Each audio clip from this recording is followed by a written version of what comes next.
Hello friends, welcome to career path. आज हम अपना एक नया टॉपिक स्टार्ट कर रहे हैं, that is a law of demand. आज हम पढ़ेंगे लॉ ऑफ डिमांड के बारे में कि लॉ ऑफ डिमांड होती क्या है। ठीक है, तो हम स्टार्ट करते हैं।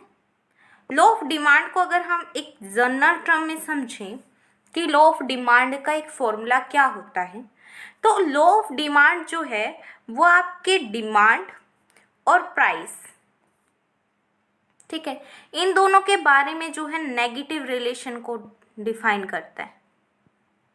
ठीक है, इन दोनों का नेगेटिव रिलेशन जो है वो लॉ ऑफ डिमांड के अंतर्गत आता है कि अगर आपकी डिमांड अगर आपकी बढ़ रही है तो आपके जो प्राइस है वो क्या हो जाएंगे, घट जाएंगे। अगर आपके प्राइस घट रहे हैं तो आपकी डिमांड क्या है, वो बढ़ जाएगी। ठीक है, तो ये नेगेटिव रिलेशन को डिफाइन करना ही लॉ ऑफ डिमांड में आता है। Okay, so law of demand state करता है अदर थिंग्स आपकी जो है इक्वल रहेंगे। अदर थिंग्स का मतलब है कि अगर हम बात करें एक डिमांड की, ठीक है, तो डिमांड में आपके इसके पास क्या क्या चीज़ें रिलेटेड होती है। एक प्रोडक्ट में आपके पास क्या क्या चीज़ आती है, प्रोडक्ट का प्राइस आता है, ठीक है, आपका टेस्ट वो भी तो प्रेफर करता है ना, कि हो सकता है आपका टेस्ट चेंज हो गया, प्रेफरेंस लेवल, ठीक है, आपकी इनकम, बहुत ज़्यादा मोस्ट इम्पोर्टेंट फैक्टर्स हैं ये आपके। ठीक है, तो अगर सिर्फ और सिर्फ डिमांड और प्राइस में जो चेंजमेंट देखा जाता है, डिमांड और प्राइस में चेंज होता है, वो भी नेगेटिव अगर चेंज हो रहा है डिमांड और प्राइस में, तो वो लॉ ऑफ डिमांड में आएगा। एंड इसके बाकी के जितने ये फैक्टर्स हैं, टेस्ट हो गया आपके पास, प्रेफरेंस हो गई, आपकी इनकम हो गई, ये सारे कांस्टेंट रहते हैं, इसमें कोई भी चेंजमेंट नहीं आता है। ठीक है, ओके, सिर्फ किस में चेंजमेंट आता है, डिमांड में चेंज होने से प्राइसेस में जो चेंजमेंट हो रहा है वो कौन बताता है आपको, लॉ ऑफ डिमांड बताती है। ओके, तो लॉ ऑफ डिमांड आपकी बताती है अदर थिंग्स आपकी जो है इक्वल रहेंगे। ठीक है, इस अदर थिंग्स जो भी आपके इक्वल रहते हैं इसको हम क्या कहते हैं, ceteris paribus. The quantity demand of a commodity increase हुई है, जिसकी वजह से मतलब क्वांटिटी डिमांड जो है वो आपकी इंक्रीज हुई है, जिसकी वजह से क्या है, आपके पास प्राइस क्या होंगे, फॉल भी हो सकते हैं, आपके प्राइसेस राइज भी हो सकते हैं। कि आपके डिमांड में जितना भी चेंजमेंट आया, डिमांड घट रही है या बढ़ रही है, उसके ऊपर आपके प्राइसेस के क्या इफेक्ट पड़ रहे हैं, इसी को जानना क्या कहलाता है, लॉ ऑफ डिमांड बताता है। ओके, इस प्रकार जो लॉ ऑफ डिमांड है वो इंडिकेट करती है इनवर्स रिलेशनशिप। इट मीन्स हमारा नेगेटिव रिलेशनशिप होगा किसके बीच में, प्राइस और क्वांटिटी डिमांड एक कमोडिटी की।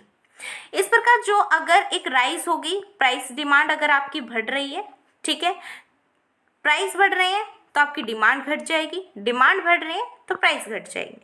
ओके, तो डिमांड क्या है, आपकी डिपेंडेंट वेरिएबल है, और जबकि आपकी प्राइस क्या है, एक इंडिपेंडेंट वेरिएबल है। वो कैसे, अगर मैं मान के चलूं प्राइस आपके पास क्या है, इंडिपेंडेंट है, डिमांड आपके पास डिपेंडेंट है। वाई, क्योंकि अगर आपके पास प्राइस बढ़ रहे हैं, ठीक है, अगर मैं किसी भी कमोडिटी के प्राइस को इंक्रीज कर देती हूँ, ठीक है, प्राइस को डिक्रीज कर देती हूँ, तो इसका सीधा सीधा जो इम्पैक्ट पड़ेगा वो हमारी डिमांड के ऊपर पड़ेगा ना। ठीक है, अगर हमारे पास प्राइस बढ़ रहे हैं तो कंज्यूमर क्या सोचेंगे कि भाई प्राइस तो बढ़ रहे हैं, उनके इनकम तो उतनी ही है, लेकिन प्राइस तो बढ़ा दी है, तो वो क्या करेंगे, कोई जो उसके कंपैरिजन में कोई भी सस्ती जो कमोडिटी होगी, जो चीप लेवल की जो कमोडिटी होगी, कंज्यूमर उसे प्रेफर करेंगे कि वो उसे खरीद ले। ठीक है, तो उस पर्टिकुलर प्रोडक्ट की जो कमोडिटी है, जो पर्टिकुलर प्रोडक्ट की जो डिमांड है वो क्या होगी, वो तो घट गई ना। ठीक है, तो इसीलिए प्राइस आपका क्या हो जाएगा, इंडिपेंडेंट है।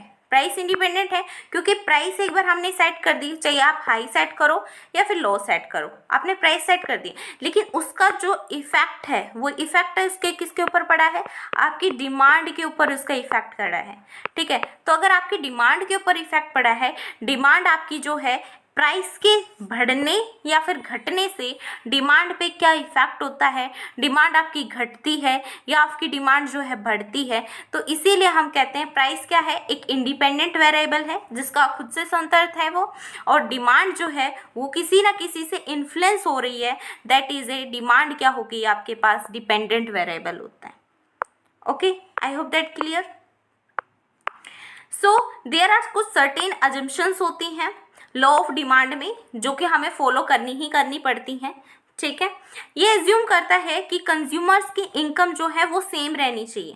मैंने बताया ना कि इनकम, टेस्ट, प्रेफरेंस लेवल, ये सारी कांस्टेंट रहनी चाहिए, ठीक है, क्योंकि लॉ ऑफ डिमांड सिर्फ चेंजमेंट डिमांड और प्राइसेस में बताती है चेंजमेंट आना, ठीक है। तो इनकम यहाँ पे सेम होनी चाहिए, ठीक है। यदि also increase where is a against the law of demand, यदि ये इंक्रीज होती है, अगर आपकी इनकम इंक्रीज हो रही है तो इसका मतलब क्या है कि आपके लॉ ऑफ डिमांड के अगेंस्ट चीज हो रही है। तो यहाँ पे इनकम ऑफ ए कंज्यूमर की जो इनकम है वो चेंजमेंट नहीं होनी चाहिए। नेक्स्ट एज्यूम करते हैं कि प्रेफरेंस ऑफ द कंज्यूमर की प्रेफरेंस लेवल भी आपकी सेम होनी चाहिए।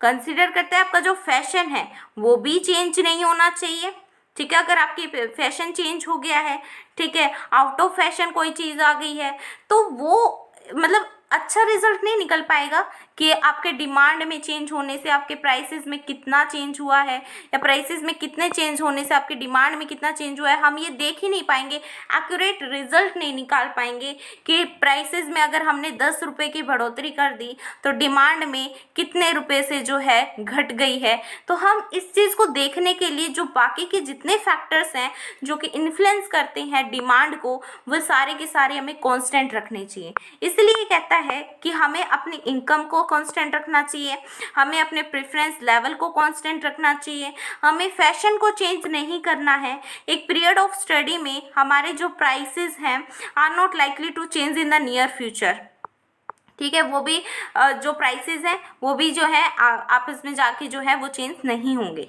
ओके, सो आगे अगर हम बात करें कौन कौन से डिटर्मिनेंट्स हैं इंडिविजुअल एंड मार्केट डिमांड के बारे में, कि एक इंडिविजुअल की डिमांड और मार्केट की डिमांड, जो कि हमने पहले भी पढ़ा है कि इंडिविजुअल की डिमांड में अगर हम बात करें एक पर्सन कोई चीज़ के लिए डिमांड करता है, that is A individual demand. वहीं पे अगर दो या फिर उससे ज़्यादा लोग जो है उसी प्रोडक्ट के लिए डिमांड करते हैं, that is a market demand.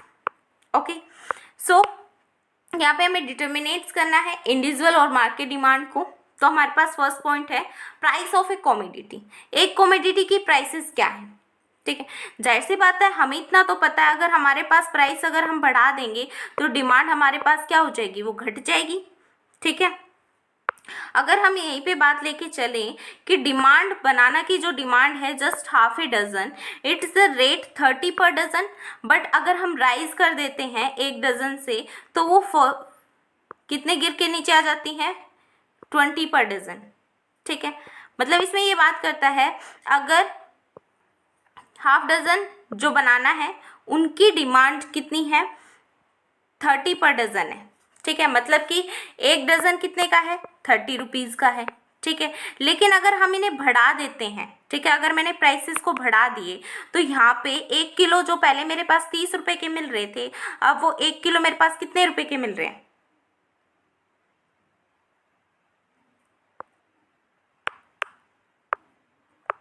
सो 1 रुपए के मेरे पास कितने मिल रहे हैं, 20, ठीक है। पहले जो डिमांड थी बनाना की, पहले डिमांड कितनी थी, हाफ थी, ठीक है।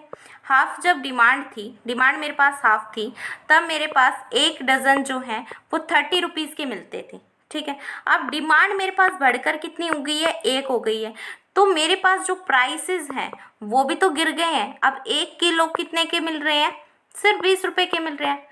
तो क्या इसमें इफेक्ट आया है ना, इसमें इफेक्ट किस चीज़ का आया, इसमें इफेक्ट आपका देखा गया कि आपके प्राइसेस बढ़ रहे हैं तो आपकी डिमांड क्या है, घट रही है।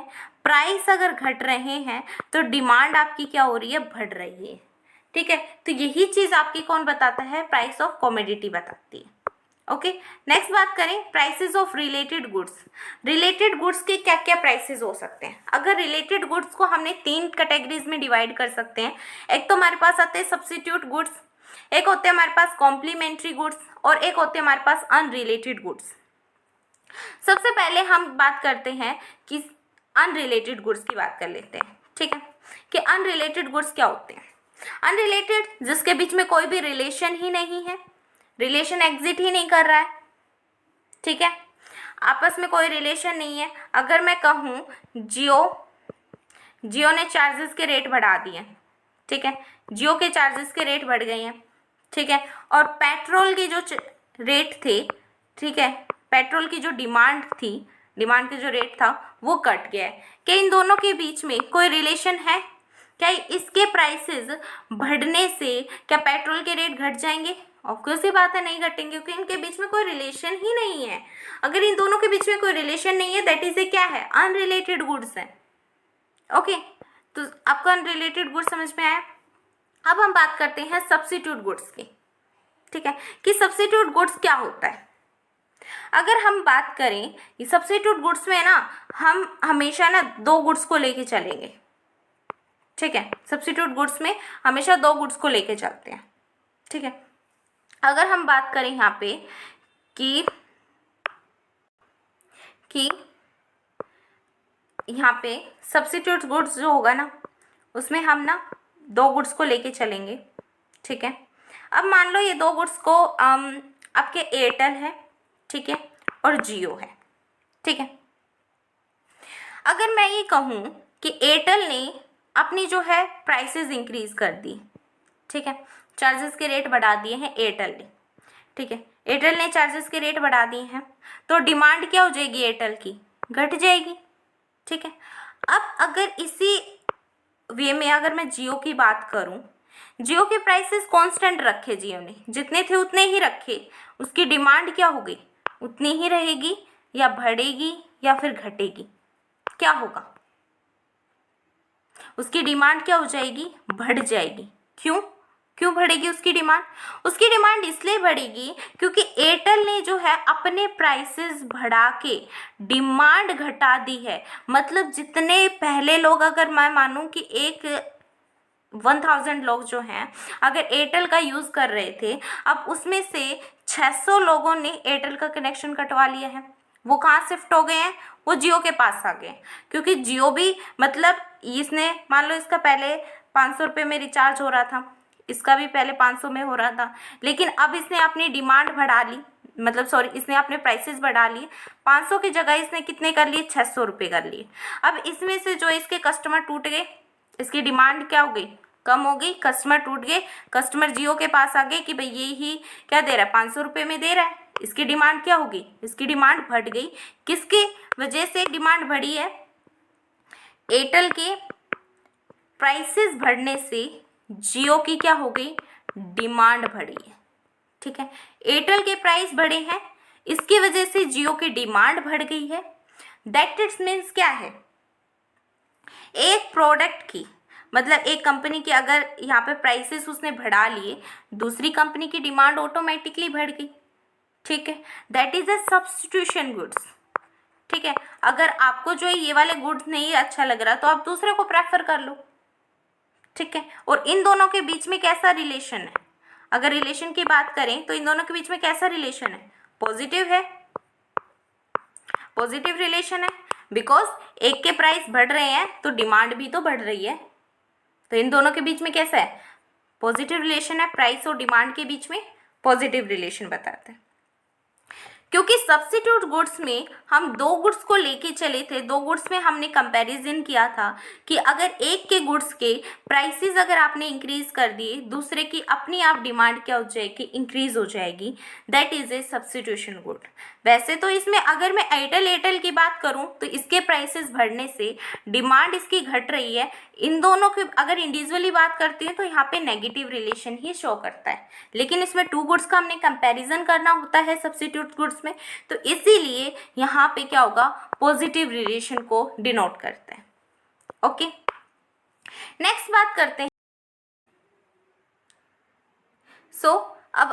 अब हम बात करते हैं कॉम्प्लीमेंट्री गुड्स की, ठीक है। कॉम्प्लीमेंट्री गुड्स क्या होते हैं? कॉम्प्लीमेंट्री गुड्स के बारे में अगर मैं बात करूं, एक तरफ हमने पेट्रोल ली और एक बाइक ली, ठीक है। अब पेट्रोल की जो प्राइसेस हैं वो मैंने इंक्रीज कर दिए हैं, ठीक है। पेट्रोल के प्राइसेस इंक्रीज होने से बाइक के ऊपर क्या इफेक्ट पड़ेगा? क्या पेट्रोल यूज नहीं किया जाता बाइक में? किया जाता है। अब पेट्रोल के प्राइस उसने इंक्रीज हो गए हैं, जाहिर सी बात है इससे क्या हो जाएंगे, बाइक के प्राइसेस क्या हो जाएंगे, वो भी तो इंक्रीज होंगे ना। अगर पेट्रोल के प्राइस इंक्रीज हो रहे हैं तो इसकी वजह से इसका डायरेक्ट इफेक्ट तो बाइक के ऊपर ही पड़ रहा है, ठीक है। तो बाइक के प्राइसेस भी क्या हो जाएंगे, इंक्रीज हो जाएंगे। अगर पेट्रोल की प्राइसेस, या फिर मैं कहती हूँ अगर डिमांड को घटा देती हूँ, पेट्रोल की डिमांड कम हो गई तो बाइक की जो डिमांड है वो भी कम हो जाएगी, ठीक है। तो ये कैसा रिलेशन शो कर रहा है? अगर मैं प्राइस और इसकी बात करूँ, प्राइस और डिमांड की बात करूं, तो ये कैसा रिलेशन शो कर रहा है? नेगेटिव रिलेशन शो कर रहा है ना, कि अगर प्राइसेस बढ़ने से डिमांड क्या हो रही है, घट रही है, ठीक है। तो यहाँ पे क्या शो कर रहा है? नेगेटिव रिलेशन शो कर रहा है, ओके।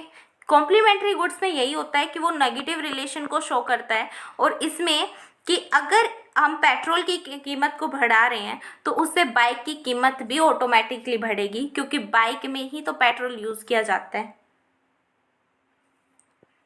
आया होगा समझ में आपको? ये कॉम्प्लीमेंट्री गुड्स हैं, ओके। नेक्स्ट बात करें अनरिलेटेड गुड्स की, जिसमें कोई भी रिलेशन ही शो नहीं होता है, ठीक है। जैसे पेट्रोल की कीमत बढ़ी, डिमांड की कीमत घट गई, तो इन पेट्रोल और डिमांड के बीच में कोई भी रिलेशन ही नहीं होता है, तो ये फिर क्या हो जाएंगे आपके पास? अनरिलेटेड गुड्स हो जाएंगे। नेक्स्ट बात करते हैं income of the consumer. Consumer की इनकम के ऊपर क्या डिपेंड? कंज्यूमर के इनकम हम 3 तरीकों से कर सकते हैं। चलो हम करते हैं इनकम ऑफ द कंज्यूमर, ठीक है। कि इनकम बढ़ने से कंज्यूमर की डिमांड के ऊपर क्या इफेक्ट पड़ता है? इनकम के बढ़ने या फिर घटने से प्राइसेस के ऊपर क्या इफेक्ट पड़ रहा है, उसकी डिमांड के ऊपर क्या इफेक्ट पड़ रहा है, ठीक है। वो चीज़ देखेंगे, और ये चीज़ हमारे पास किस चीज़ में शो होंगी? जो इफेक्ट होगा, effect of change in the income of the consumer की demand really on nature on the goods, whether good या आपके पास नॉर्मल है, इन्फीरियर गुड है, उनके ऊपर क्या चीज़ का इफेक्ट पड़ता है। तो अगर हम यहाँ पे बात करें, हमारे पास 3 प्रकार के गुड्स हैं यहाँ पे, 3 टाइप्स के गुड्स हैं यहाँ पे। फर्स्ट है हमारे पास यहाँ पे नॉर्मल गुड्स,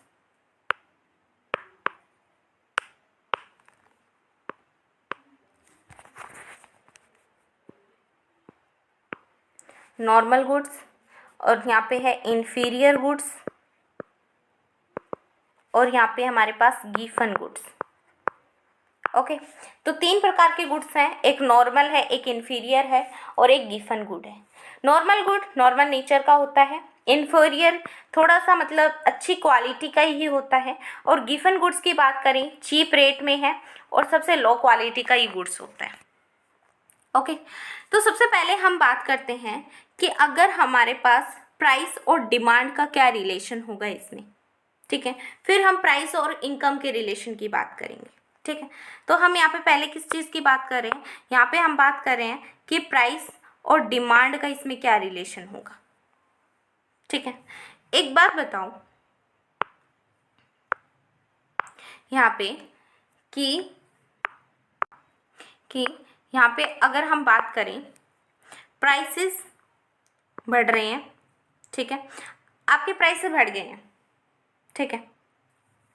प्राइस बढ़ने से नॉर्मल गुड जो गुड है, ठीक है, नॉर्मल गुड आपके पास बेस्ट क्वालिटी का गुड आपके पास है, क्या इसकी डिमांड कम हो जाएगी अगर इस चीज़ के प्राइस बढ़ जाएंगे?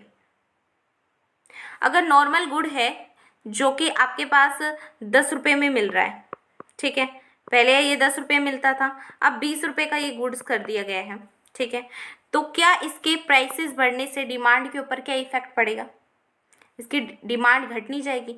जो नॉर्मल गुड्स का यूज़ करते थे क्या अब वो इन्फीरियर के लेवल में नहीं आ जाएंगे? और जो इन्फीरियर वाले थे क्या वो गिफन गुड्स में नहीं चले जाएंगे? चले जाएंगे ना, क्योंकि उनके पास तो सिर्फ वही 10 रुपये हैं, ठीक है। अब इसने कितने रुपए कर दिए? इसने रुपए कर दिए इसने रुपए कर दिए 20 रुपये, ठीक है, इसने किए 10 रुपये और इसके पास है सिर्फ 5 रुपये, ठीक है। अब इस बंदे के पास तो 10 ही रुपये हैं, ठीक है। अब ये 20 रुपये में सामान दे रहा है, तो क्या ये इन्फीरियर गुड्स को प्रेफर नहीं करेगा, क्योंकि इसने तो अपने प्राइसेस बढ़ा दिए हैं, ठीक है। तो इसके जो कंज्यूमर हैं, क्या वो यहाँ पे नहीं चल जाएंगे, इसके कस्टमर इन्फीरियर गुड्स को, क्या वो यूज़ नहीं करने लग जाएंगे इन्फीरियर गुड्स को, ठीक है। तो इसकी डिमांड में कैसा इफेक्ट है, इसकी डिमांड घटी या नहीं घटी, घटी। जो इन्फीरियर गुड्स को यूज़ कर रहे थे, जो कि पहले 5 रुपये में मिलता था, अब वो 10 रुपये में मिलने लगा है, ठीक है। तो क्या वो गिफन गुड्स को प्रेफर नहीं करेंगे, ऑब्वियस ही बात है करेंगे, ठीक है। तो क्या इसकी डिमांड घटी है या नहीं घटी है, ऑब्वियस बात घटी है। क्या गिफन गुड्स की भी डिमांड घटी है, नहीं, क्योंकि गिफन गुड्स तो ऑलरेडी चीप क्वालिटी के गुड्स है, इससे नीचे आपके कोई गुड्स ही नहीं है। तो जो बंदे यहाँ पे हैं वो कहाँ जाएंगे, कहीं नहीं जा सकते वो तो, ठीक है। तो इसकी डिमांड तो जितनी पहले थी अब उतनी ही है, मतलब कहीं ना कहीं इसकी डिमांड मैं कहूँगी कहीं ना कहीं बढ़ी है, ठीक है। जितनी पहले थी, अब इस वाले जो इन्फीरियर गुड्स को यूज़ करते थे, अब वे भी तो गिफन गुड्स में आए हैं, तो इसकी डिमांड भी तो क्या है, बढ़ी ही है एक तरीके से। तो यहाँ पे प्राइस और डिमांड के बीच में कैसा रिलेशन है, नेगेटिव। यहाँ पे प्राइस और डिमांड के बीच में कैसा रिलेशन है, नेगेटिव। यहाँ पे प्राइस और डिमांड के बीच में कैसा रिलेशन है, पॉजिटिव, ओके। अगर हम यहाँ पे बात करें कि प्राइस एंड डिमांड के बारे में, यहाँ पे बात करते हैं, नॉर्मल गुड्स है, इन्फीरियर गुड्स है एंड गिफन गुड्स है, तो माइनस माइनस प्लस, यही बात होगी कि यहाँ पे माइनस माइनस प्लस यही सिंबल होगा, क्योंकि अगर प्राइस बढ़ रहे हैं तो आपकी डिमांड क्या हो जाएगी, घट जाएगी।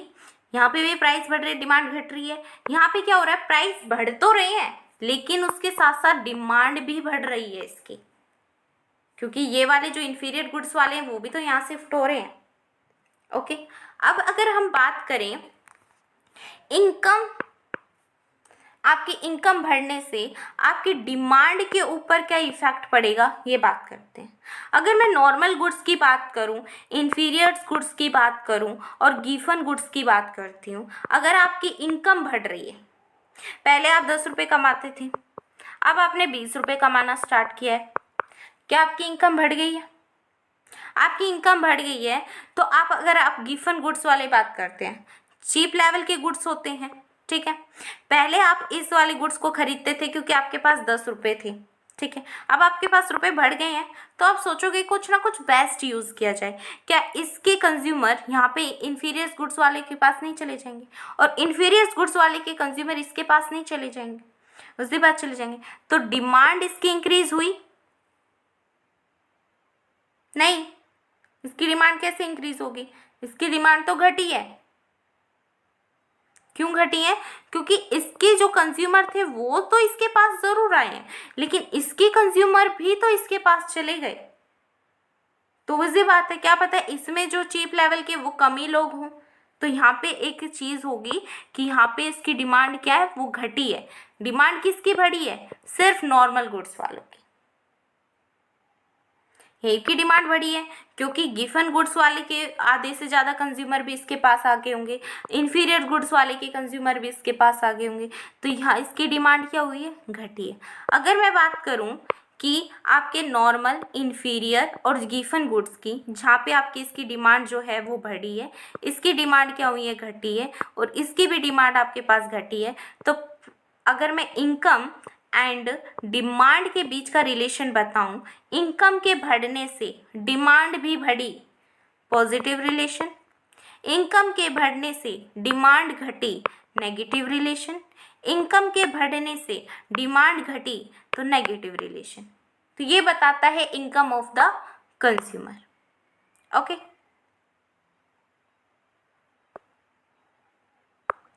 सो आगे अगर हम बात करें distribution of income and wealth in the community, ठीक है, मतलब ये कहता है यदि there is a equal distribution होना चाहिए इनकम और वेल्थ का, market demand for any product tend to be greater than is case of unequal distribution.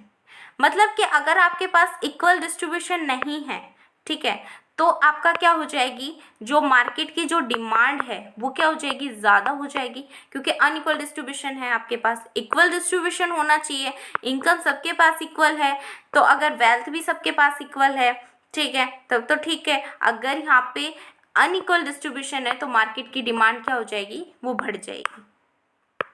Standard of living, when people in general adopt करते एक हाई स्टैंडर्ड ऑफ लिविंग का, क्योंकि वो रेडी रहते हैं कि उन्हें स्पेंड ज़्यादा से ज़्यादा करना है, डिमांड किसी भी कंफर्ट्स, लग्जरी आइटम्स, ठीक है, उनकी डिमांड क्या होती है, हायर होती है, ठीक है। पीपल जनरली क्या करते हैं, रिफर्निश करते हैं हाउसेस को विद बेटर क्वालिटीज़ के, ठीक है।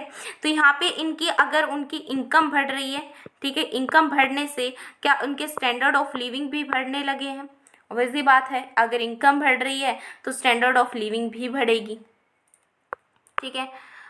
Number of buyers in the market, ठीक है, इनकम की बढ़ रही है, ठीक है, जो साइज ऑफ द मार्केट का डिमांड है वो भी बढ़ रहा है, ठीक है। तो मार्केट जो है वो इसमें लार्ज नंबर ऑफ बायर्स हैं, ठीक है, क्योंकि डिमांड ज़्यादा हो गई है आपके पास। Level of taxation and tax structure की बात करें तो अगर हम यहाँ पे टैक्स की बात करते हैं तो हाई रेट टैक्स को अप्लीकेबल किया जाएगा, ठीक है। हाई रेट टैक्स अप्लीकेबल कहाँ होगा, जहाँ पे लो डिमांड होगी गुड्स की इन जनरल में, ठीक है।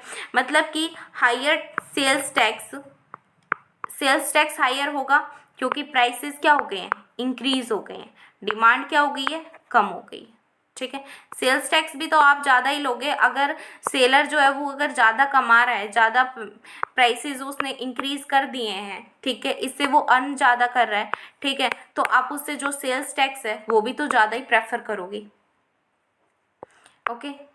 इन्वेंशन एंड इनोवेशन, जब हम न्यू गुड्स को इंट्रोडक्शन कराते हैं न्यू गुड्स का, तो उसका रिजल्ट निकलता है इनोवेशन करना या इनोवेशन करना डायनेमिक मॉडर्न इकोनॉमी में, जो कि बहुत ज़्यादा एडवर्स इफेक्ट दिखाता है आपकी डिमांड के ऊपर, जो कि ऑलरेडी गुड्स है।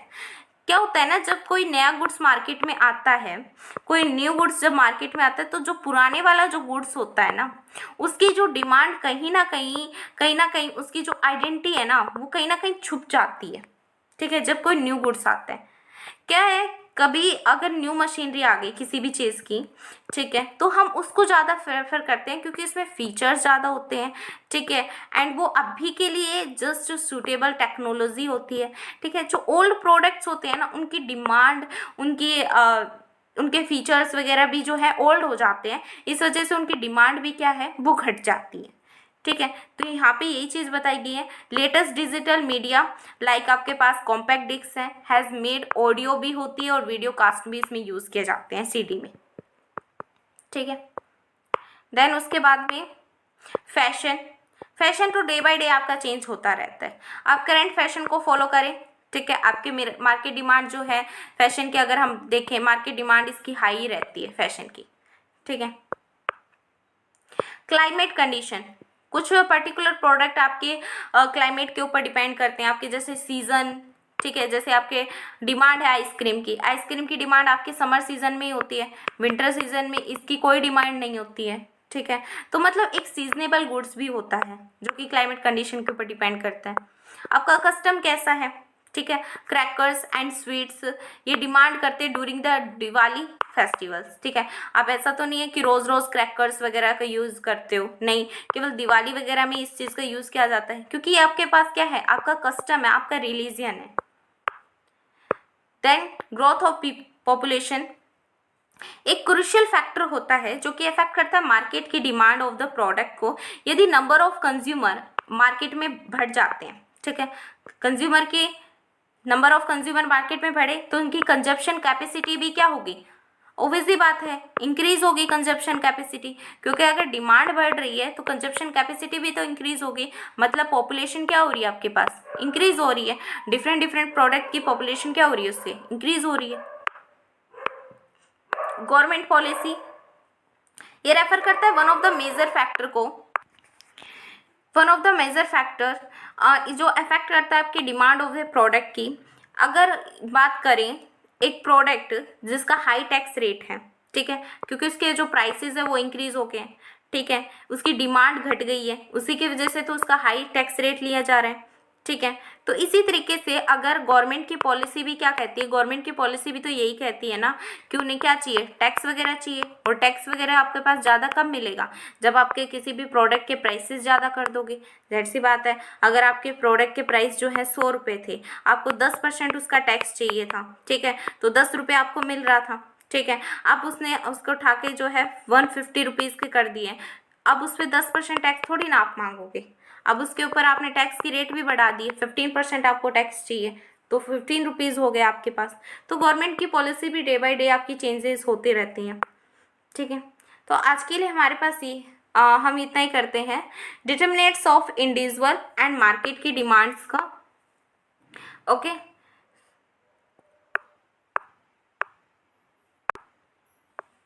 Thank you.